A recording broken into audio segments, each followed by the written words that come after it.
Hello again. This is Linda Roth, the president of ACG 101 Corridor Chapter and the founder of LJR Consulting Services, an executive IT consulting firm. You are listening to the ACG 101 Corridor Corporate Governance Internet Radio program. ACG, Association for Corporate Growth, is the premier business organization for middle market companies. The 14,000 plus members include CEOs, CFOs, and other executives of mid-market companies, private equity firms, investment bankers, and the professional services corporations that support those companies. ACG 101 Corridor is one of the fastest growing chapters in the nation and works with companies in the West San Fernando Valley of Los Angeles, Ventura County, and Santa Barbara. With me today is Stephen Romero. He is the owner of Romero Consulting and the IT Governance Evangelist. So, Steve, welcome, and tell us how you became the IT Governance Evangelist. Oh, well, hello, Linda. Thanks for the welcome, and it's a pleasure talking to you today. So let's see. Trying to make this brief because, frankly, the title of IT Governance Evangelist was actually 30 years in the making. I started in IT, again, close to 30 years ago, and before I knew it, very early in my IT career, I had an affinity for process, which made me a bit of an anachronism in my IT environment, because most of my IT compatriots, although they were great at inflicting process on others, we didn't have much of a discipline of actually doing process ourselves. So I spent the early part of my IT career installing a lot of discipline and process, and unbeknownst to me, about 20 years ago, it actually was governance that I was implementing, but long before we popularized the term in the late 1990s. I formally took on the title of IT governance when I accepted a position in my previous company. It's with CA Technologies, who had just acquired a product called Clarity from a company called Niku, and it was one of the premier product and portfolio management tools in the world, and they had the problem of actually establishing a reputation for CA in the IT governance space, where product and portfolio management is clearly associated. So they felt it would be good if they had someone that could help connect them with the industry, and without going into a lot more detail on how many planets need to be aligned for us to actually meet one another and fall into each other's laps, so to speak, they basically brought me in as a product agnostic evangelizer of the discipline of IT governance. And in the course of about 10 interviews with them, they asked me, okay, what is your title going to be? And it just seemed a natural thing to call myself, and it stuck. And it's how most people identify me today. Yep, well, that's how you and I met when I was working on a blog post and had done some research and came across you as the IT Governance Evangelist. So it's a great story, and I'm certainly glad you've been able to join us. Stephen is going to be one of our panelists at the ACG Corporate Governance Conference, and he's going to be on the panel about IT governance and at the board level. So as part of that, Steve, you have recently written your new book, Eliminating Us and Them, Making IT and Business One. And you had a really good story about how that came to be. Right. So, again, a long time in the making.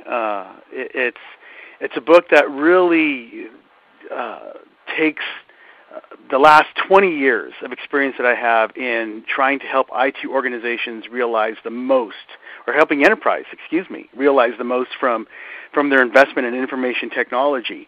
And the three areas that I found over time, and how I wish I had actually known about the relationship between these three things, because I actually encountered them one discipline at a time. So I mentioned process before, and how critical process is to success, and how I helped many organizations implement some of their very first IT processes.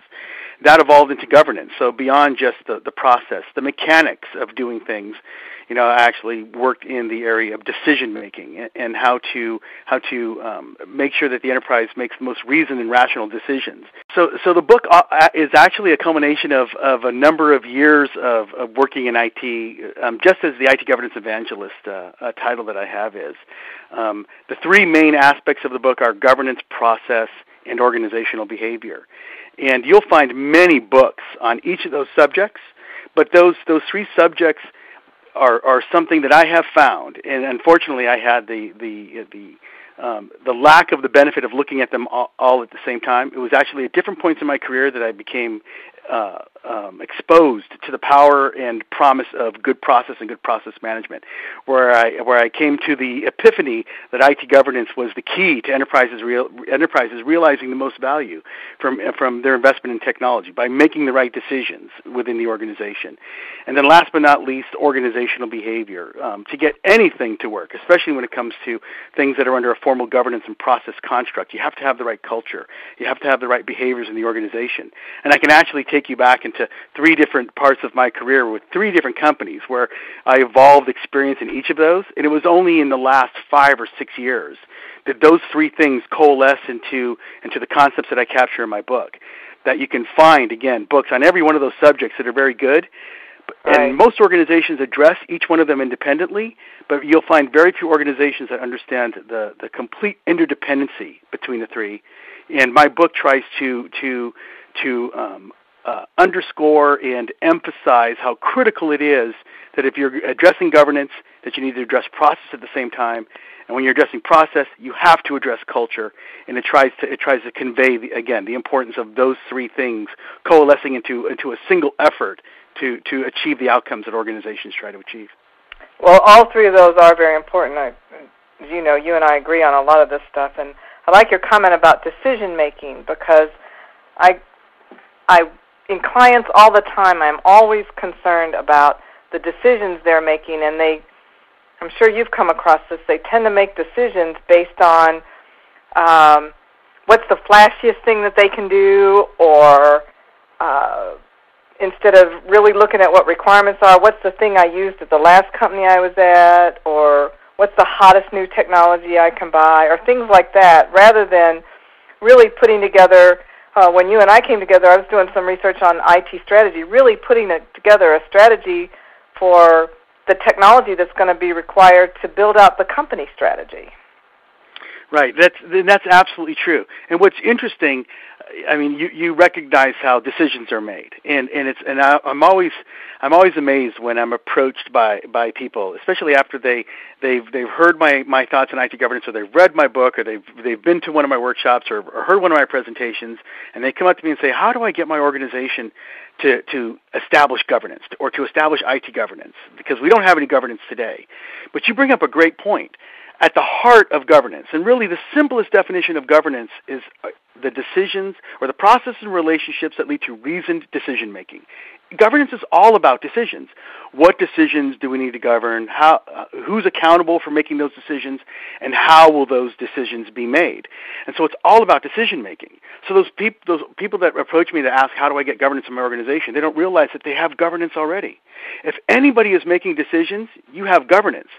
The question is what is governing those decisions? And you brought up a number of things that govern those decisions.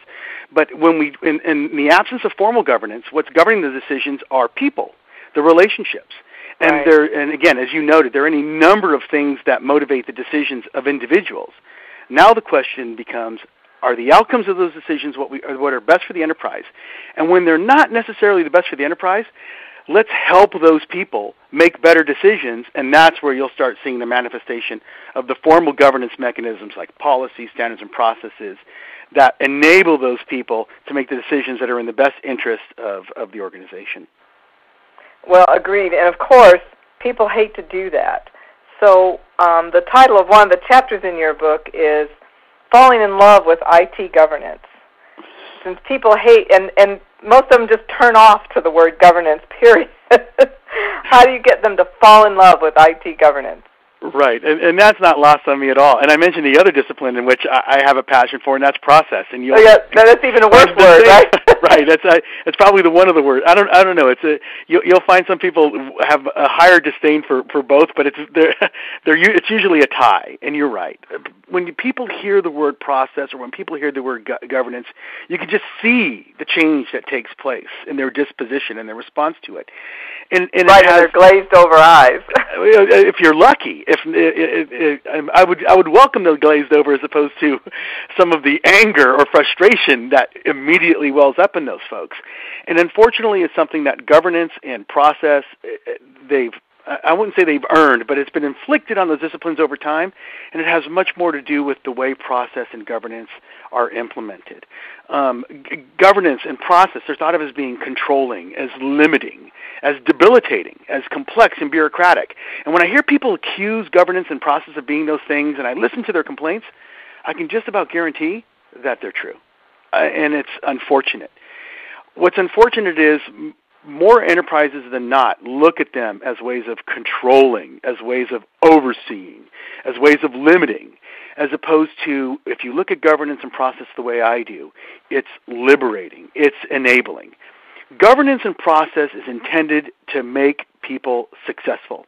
It's looking at the challenges that they're enduring day in and day out, and it's finding ways of helping them overcome those challenges. The only reason I would ever want to govern somebody is if they're having difficulty in the environment in which they're working to achieve the outcomes that they want. And there's any number of reasons. I mean, you brought up a big one, the lack of strategic planning. You know, it's very frustrating for an organization to try to achieve something if we don't know what we're trying to achieve. So one of the major governing processes is integrated strategic planning, you know, integrated with business and IT when we're talking about a technology. Right, yeah, that's what you and I had talked about originally. So let's give that to people and give them those plans and give them the information that they need such that they can start, you know, doing things at a tactical and operational level that will make it possible for them to do their work. We need to change the perception of governance out there, and that's what I've been evangelizing for 20 years informally and the last 6-7 years formally. I'm trying to change people's minds about organizations and people's minds about how they view governance and how they view process, and turn them on their ears, so to speak, and really look at them as something that enable people as opposed to controlling people. Well, I certainly did like your words, liberating and enabling, because as you were talking, that was the word that was coming to my mind, was you make it liberating. And of course, back on strategy, you know, a very, very, very long time ago, a famous person said, without a vision, the people perish.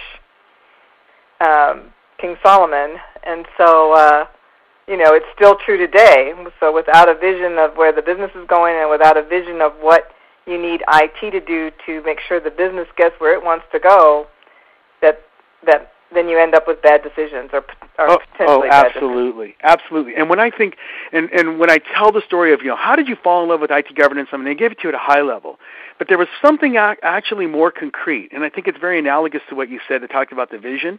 It's IT governance brings purpose to everything that someone does, everything that everybody does in the organization in regards to information technology, and it has to do with the principles of IT governance that I first discovered on the IT Governance Institute.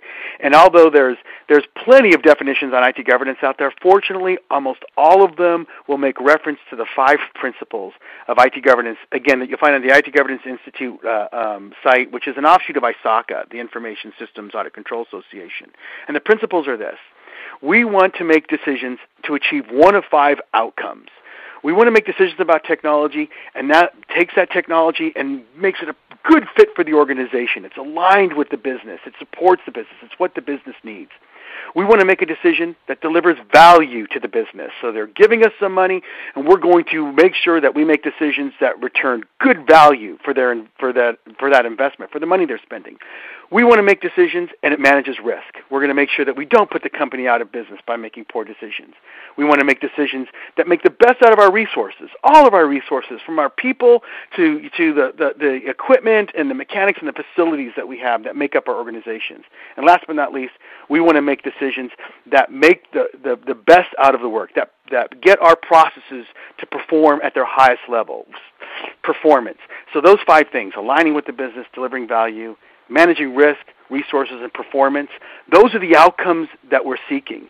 And so everything you do in regards to governance, you want to ask one of those, which of those am I fulfilling? And if you're not fulfilling one or more of them, I just tell folks to stop doing that. They're wasting time. And I guess those 5, when I saw those 5 principles, it brought purpose. It brings purpose to every single thing that every single person in the organization does. And that's where I was convinced that it was the right approach and the right mindset. Now it's just a matter of ensuring that the way it manifests itself achieves that, actually helps people to succeed, which is the ultimate test. Well, I'm sure that's the overarching theme of your book of eliminating us and them and making IT and business one. Because of those 5 things, really, IT can't decide in a vacuum what's best fit for the business, how to deliver value, how to manage risk, and all of those things. They need the business to work with them. Very much so, and it's interesting now that in many cases, people talk about IT making decisions in a vacuum, and in many ways today it's portrayed as the vacuum is something that IT has created, like they've put themselves in this bubble, or they've put themselves in a position where they have complete authority over these decisions. And, I already mentioned how long I've been in IT. It's been a long time. And at the beginning of my career, that bubble only existed because the business didn't have an understanding of technology.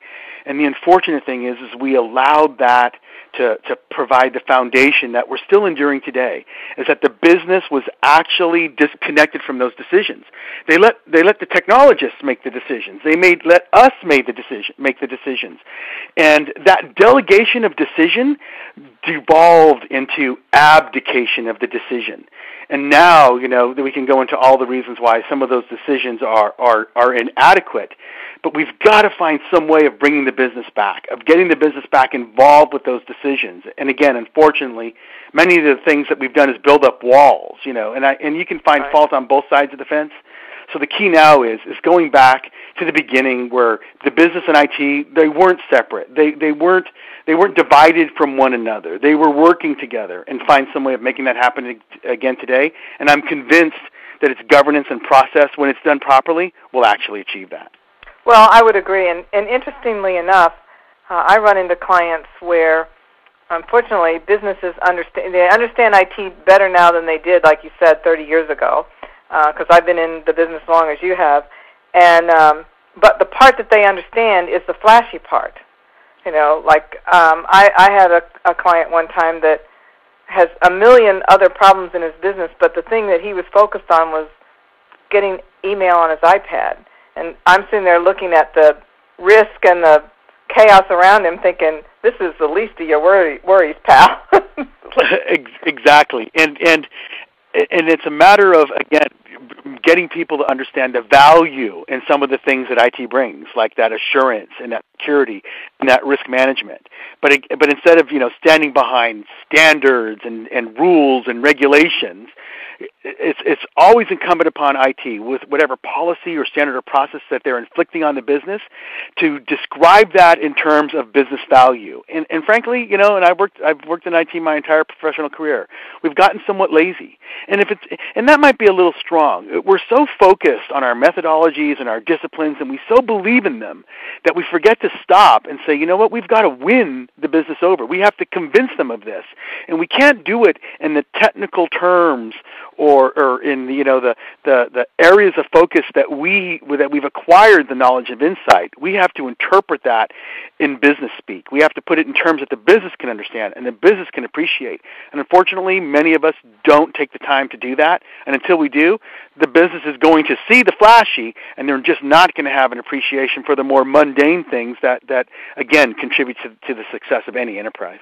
Well, that's true. And unfortunately, I think a little bit of the us and them today is we've become ingrained in this different language. Recently on LinkedIn, on one of the groups that I'm in, there was a question. I think it was one of the CIO groups, and there was a question from somebody, and I'm pretty sure the person was serious about asking the question, was, people want you to put things in terms of business terms. What do they mean by that? And so I was grateful to see that there was a whole lot of people in the group that were able to answer what that meant. So I hope the person that asked the question, really learned something from it. But you do see that in a lot of cases that the technical people really don't know how to put it into business terms. Right. Business value. Which is why it's so important in those forums we're making those decisions, that you have business folks that are testing whether or not that's actually taking place. And when you bring these governance forums together, and in fact, when you address governance for the first time, you're looking at the formal nature of governance and how it's manifesting itself in your organization. You stop and first reflect on the decisions we're going to govern, and then you go to the second step: who's accountable for making those decisions? And we almost always find that it's skewed one way or the other, either towards the business or towards IT. We question that. We bring some other factions in, and when we do, it makes that overcoming that language barrier an absolute necessity, and in doing so, achieves just some of the things that I'm sure those people that responded were referencing. Got to some of the things that you would need to do so that you can actually have that committee communicate and understand one another and work together. Right. So one of the other chapters of your book is what is the state of IT governance, and I think that's a natural segue as to you've been talking about this for a lot of years. It's getting more and more recognition. More groups are talking about it. What do you think the state of the whole situation with corporate governance is today? Well, corporate governance is something that's always been there. IT governance is a subset of corporate governance. I'm afraid it's still incredibly immature. For the last probably more than 10 years, though, we broke through the barrier, and it became a highly important aspect of executive decision-making on both sides of the fence, whether you're in IT or the business. I mean, there's no doubt that IT governance has been on the top 10 list easily for more than a decade now of leadership in the organization. But the question is when they're using that term, what do they mean? Everybody's doing it, but what are they doing? And from all the evidence that I have in looking at studies, but not just studies, visiting more than 150 companies around the world over the last 5-6 years, I can tell you it's incredibly immature. And it generally focuses on one of two areas. It either looks at risk, which is incredibly important, but only one of the 5 principles that I described. I mean, it's absolutely essential. But risk is only part of it. Delivering value, being aligned with the business, managing resource performance are also aspects of governance, and many organizations don't stress them to the degree that they stress risk. The other place where I find governance is mostly focused is on investment decision-making. Incredibly important as well, and gets to the value proposition and to some degree some of the alignment, and maybe even the resources of performance. But when I talk to folks about IT governance, I talk about 11 major governance processes. Governance, risk, and compliance. That risk aspect is one. Product and portfolio management, making good investment decisions is another.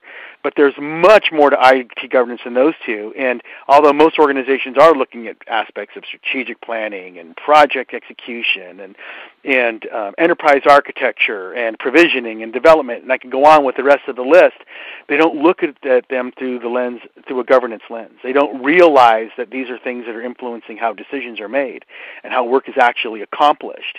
And that's where you'll see a lot of immaturity in governance.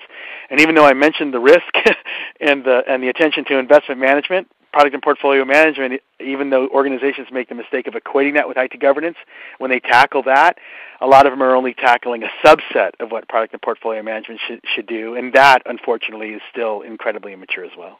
Well, and they also tend to make those decisions at not the highest level. I mean, we've talked about it being at the board level, and rarely is it there, or even at the CEO. You find it tends to be the CIO, if there's somebody with that title, and the CFO that are making these decisions. Absolutely. It's technology discussions are still an ad hoc agenda item on most boards. And IT governance, the worst thing about that name, my beloved IT governance has its first 2 letters, IT. It gives people it fosters the misconception, and it gives them the wrong idea that it's a function of IT, when in fact it should have been called enterprise governance of IT, because it's a function of the board and it's a function of the business. But the reality is, as you noted, that's not where the discussion takes place. That's not where decisions are made in regards to technology. It's delegated, if not relegated, if not abdicated, to the CIO. And so I do spend the vast majority of my time working with CIOs and helping them to get the business and the board to realize what an imperative it is for them to be a partner in IT governance at the very least. I mean, that's a compromise initially, and then hopefully one of these days they'll understand that they're the ones that actually need to lead IT governance, that they need to govern IT to ensure IT achieves the outcomes that are critical to the enterprise. Well, that's great, and of course, you've given us a lot of great information, and hopefully people will tune in to and sign up for our corporate governance conference. But before I get off on that, I'm sure you want to let everybody know where they can get the book. Oh, just go ahead and Google it. It's on Amazon.com. That's the best place to go. It's called Eliminating Us and Them, Making IT and the Business One. And not only do I urge them to pick up a copy, I'd love to hear what they think about it, because I really intended it to be more for a business audience than an IT audience. I mean, I'd love everybody in IT to read it, but it does not require a technical background at all. I mean, it's very conversational, it's very business-focused, and I'm just delighted every time somebody from the business picks it up. Well, that's great. I may end up going out and having a few of my clients take a look at it. So thank you very much, Steve. I'm going to thank everybody, all of our sponsors for the ACG 101 Corporate Governance Conference. That conference is coming up in June. It's June 6th and 7th. The evening of the 6th, we have a wonderful networking event, and you'll be able to see Steve there at that time. And then all day on the 7th, we have our multitude of panels talking about various issues on forming boards, what boards do, and of course our panel on the IT at the board level. So we hope you all sign up. You can go to our website, acg101conference.com, and sign up. And I'd like to thank our sponsors. We have our annual sponsors, which are Feldman, Berman, and Schwartz, attorneys, Calabasas Capital, investment bankers, Stubbs, Alderton, and Markles, attorneys, Union Bank, Alex Auerbach, PR, and our founding sponsor, Wells Fargo Bank. And our governance conference sponsors are Galpin Ford.